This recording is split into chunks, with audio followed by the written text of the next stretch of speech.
In this session, we will complete a portal introduction along with a disclosure form demonstration. So I will start with a general portal introduction, and we will answer the question, what is the program portal? The program portal provides access for approved vendors to view, create, and submit disclosure forms as well as project applications. It's also a place where designees can view and create disclosure forms, but they will not have access to project applications. The program portal is only for approved vendors and designees and not for end user customers such as the homeowner. Please keep in mind that only one login per approved vendor is allowed. However, multiple people can be logged into one account at a time. I also wanted to note that more than one approved vendor ID can be attached to a login. So if you manage or are associated with several approved vendors, please let us know if you'd like those logins combined. Next, how to locate the portal. So the portal can be found in two places. The first is at illinoisshines.com. In the upper right-hand corner, you will see a blue portal login button shown in the screenshot on the slide. The other is accessing it directly at portal.illinoisabp.com. So now I will open up our test portal and start with a general overview. From the home screen, there are shortcuts to the project application dashboard, the disclosure form dashboard, and the batching dashboard. You can also view these dashboards from the menus on the left-hand side of the screen. So I will go through the menu options now. So by opening the vendor menu and then the disclosure forms, you can view, create, distributed generation, and community solar disclosure forms under your approved vendor ID, as well as upload a CSV template to generate forms. The next vendor menu selection is project applications, where you can view existing applications and create new distributed generation and community solar apps. Next is the batching menu. So this will take you to the batching dashboard where you can view, create, and submit batches. The next section is the designee menu. If you are also a disclosure form designee for another approved vendor, you will see additional options here to create DG and CS forms. In this case, we are not a designee for any other vendor, so we will not have those options. So I will go ahead and click the heading again to minimize this. And then next is the project menu, where you can view Schedule A and Schedule B documents from the REC contract for projects that are already under a REC contract or Part 2 verified.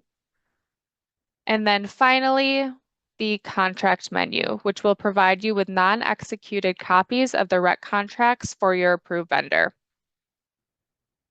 So that is a very basic overview of the portal and its functions.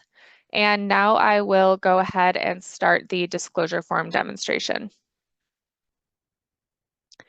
The first demonstration will review the process to create a distributed generation system purchase disclosure form as an approved vendor. After logging into the portal, you will select the vendor menu icon from the left-hand side of the screen. You will then select disclosure forms in order to view my disclosure form options as an approved vendor. For this example, you will select Create DG in order to open a new distributed generation form. The top of the form will display the form ID as well as the vendor ID. From here, you will select the form type, which in this case will be a project purchase form. You will then choose a disclosure form name.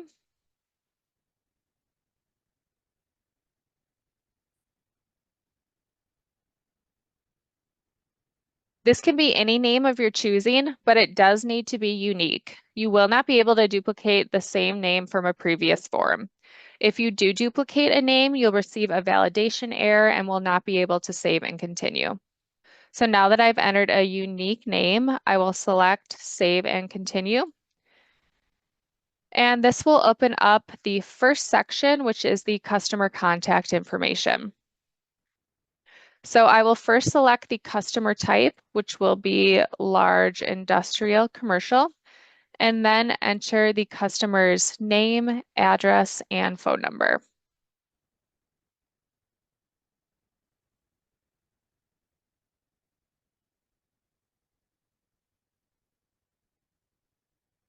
I will also provide a customer email. However, if the customer does not have an email address, you are not required to enter one. But if you do not, you will need to download the email waiver form that is linked here and have it completed and uploaded with your disclosure form. Next, you'll need to select the customer's electric utility. I will select ComEd and then choose Save and Continue. This will bring me to the next section of the form, which is the other party's contact information, where I will first enter the project seller's information, either by typing it in or choosing to use the pre-populated approved vendor information if the approved vendor is also the seller. In this case, I will select to use the approved vendor contact information, and then we will move on to the project installer information, and I will indicate whether the project installer is known at this time. If I select no, I will be prompted to provide 3 possible installers, but in this case, I will select yes, and will use the approved vendor contact information. After the installation information is entered, I will select Save and Continue, which will bring me to the project purchase information. I will first enter the deposit amount owed to the seller at contract signing, then the amount owed to the seller at the start of project installation, then the amount of any intermediary payments along with the timing of those payments, and then enter the final payment amount due to the seller along with the timing of that payment. This section will automatically calculate the project purchase price field depending on what values are entered. So I will select Save and Continue, which will bring me to the fees and total cost. There are 2 sections within this fee section. The first is fees that will apply, and the second is fees that may apply. I will provide an example of both types. So this first is an example of a fee that will apply, and I will select the green plus sign to add a fee line. The name of the fee will be interconnection fee. It will be $200, and it will be due upon application submission and will be one single payment. The total amount will be pre-populated for me based on the inputs. So now I will select a fee that may apply, and this will be a late payment fee. It will be $50, and it will be applicable if the payment is more than 30 days late. So next, I will need to indicate if the approved vendor will charge a collateral fee or withhold part of the customer's rec incentive payment. I will select yes, and then select the collateral fee requirement type, which will either be to charge a fee or withhold part of the rec payment. I will select withhold part of the rec payment and then provide details on the estimated date of return of the collateral fee. I will then enter the amount of the collateral fee, which I've calculated by taking 5% of the estimated rec incentive value. And I will then enter any conditions for the return of the collateral fee. I will then select Save and Continue to open up the Illinois Shines Incentive Payment section. I will be using the embedded calculator to estimate the rec incentive amount.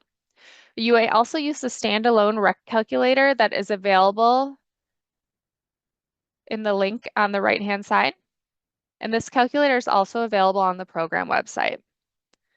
So to use the embedded calculator, you will first enter the project's estimated first-year production in kilowatt hours, along with the project's AC size. I will then select Calculate to populate the estimated rec incentive payment that can be found in this box below. Next, I will indicate the amount of the rec payment that the approved vendor will pass on to the customer. In this case, I will use the rec incentive amount less the collateral amount that will be withheld. I will now need to indicate if the installation contract is contingent upon selection for the Illinois Shines program incentive. And I will indicate when the approved vendor will submit the application for this project to the Illinois Shines program. Now I will select Save and Continue to view the next section, which is the project installation details. First, I will enter the estimated start date of the project installation. This can be entered either in days from the date the contract is signed or using a calendar date. In this example, I will use 60 days with an estimated completion date of 90 days from the date the contract was signed. I will also need to provide the estimated date that the installer will furnish the mechanic's lien waiver. We'll then indicate who is responsible for submitting the project's interconnection application. And I will then select Save and Continue to bring us to the project design specifications. So first I will enter the project size in DC kilowatts. The next field is the project in AC kilowatts.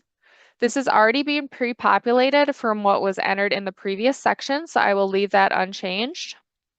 Then I will enter the mounting location, either roof or ground. Then I will enter the expected life of the project in years, and then the estimated gross annual electricity production in kilowatt hours. This is also being populated from the previous section, so I will leave that untouched.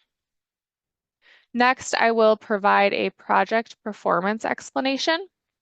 I will indicate that the project performance is based on PV watts modeling for a south-facing 100 kilowatt system with no shading instructions. Next, I will indicate whether the project includes a battery for energy storage, along with the customer's expected annual electricity usage in kilowatt hours. I will now select Save and Continue to bring us to the net metering and utility rebate section. So first, I will indicate whether an application will be submitted for the utility generation rebate, and I will select yes, along with who will keep the generation rebate. I will then need to indicate if the customer is eligible for the $300 per kilowatt rebate or the $250 per kilowatt rebate. There is information provided below the field on how to determine which rate would apply if needed, but in this case, I will select 250, which automatically populates the estimated rebate amount above. Now I will select Save and Continue to review the project operations, maintenance, warranties, and guarantees. For the first question, I will indicate if project maintenance and operational upkeep is included as part of the purchase contract. If it is included, you must indicate for how many years and who is responsible. Next, I will indicate if project repairs are included. Next, I will indicate if the project is warranted against issues relating to improper installation. If it is, indicate for how many years and by who. Next, indicate whether there is a solar panel manufacturer's warranty included and for how many years. And then indicate if there is an inverter's manufacturer's warranty and for how many years. You'll also indicate if insurance is included for loss or damage to the project. And finally, provide any details on whether the seller is providing a project guarantee. In this case, a production guarantee is being provided, so I will put the details of that guarantee here. I will then select Save and Continue, which will bring me to the additional terms and disclosures. In this section, I will need to detail requirements if the homeowner moves, including the transfer of the solar project as part of a real estate transaction if the home or business is sold. The last box on the page is the additional details or explanatory information field. This is not a required field, however, you can use this space to provide additional details on important information that was not captured in another area of the form. Once that box is complete, you may select Save and Continue, which will bring us to the final section of the disclosure form, which is the Submit and Download. Once you select Submit and Download, you will no longer be able to make edits to the form. So once you're ready to move forward, you can select the green Submit button, and this will bring you to the e-signature and upload page.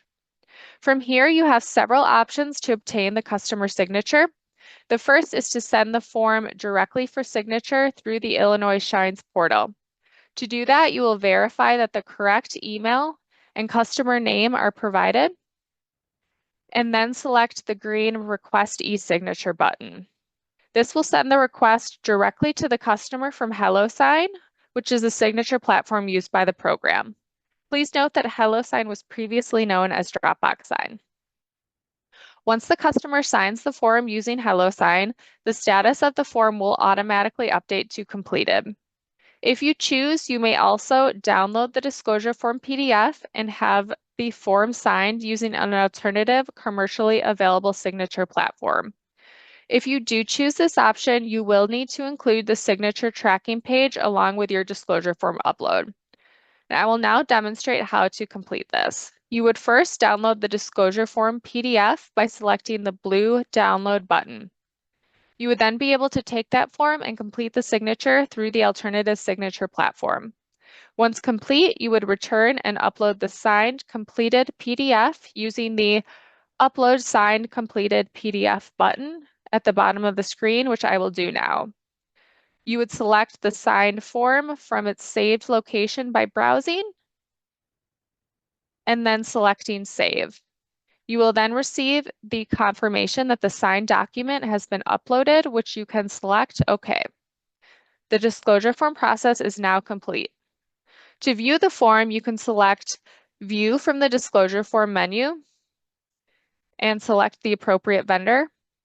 And this will bring us to the disclosure form dashboard where we can now view the form status as completed.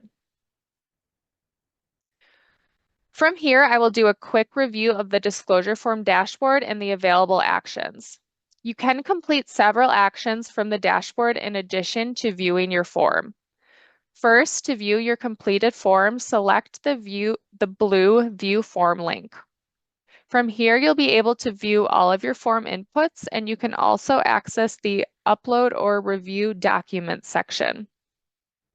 From this screen, you have the option to upload or re-upload the signed completed PDF, and this may be helpful if the wrong PDF was uploaded initially. You can re-upload the PDF here to replace it. So from here, I will go back to the disclosure form dashboard. And now I'm going to go through the action menu for the completed form. So from the action menu, I can download the form PDF or a PDF of the signed form. I can also make a copy of the form, which can be a helpful feature if you need to reproduce a form that has many of the same details as the existing form without having to completely start from scratch. So I will select Make a Copy of the Form, which will create a new in-progress form. I can then select Resume Form to open the form for edits. I will then need to enter a new disclosure form name.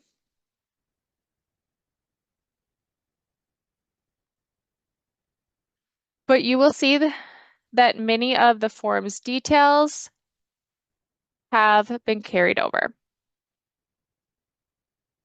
So I'm now going to return to the disclosure form dashboard, and I will review the archive action. So you may choose to archive any form, and this will not remove the form from the program, but rather move it to the Archive Disclosure Form tab.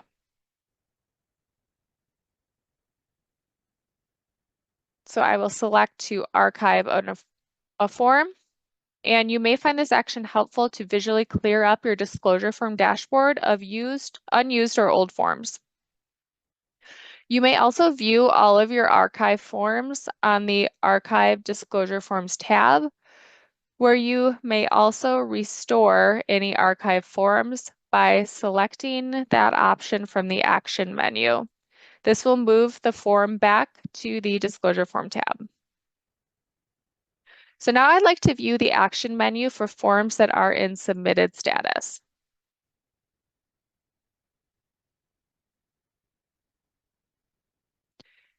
These will have two additional actions available in the menu, which are Obtain Signature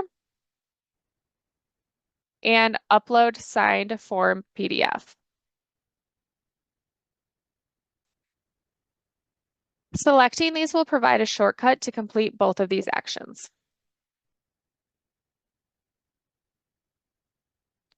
This concludes the disclosure form and disclosure form dashboard demonstration.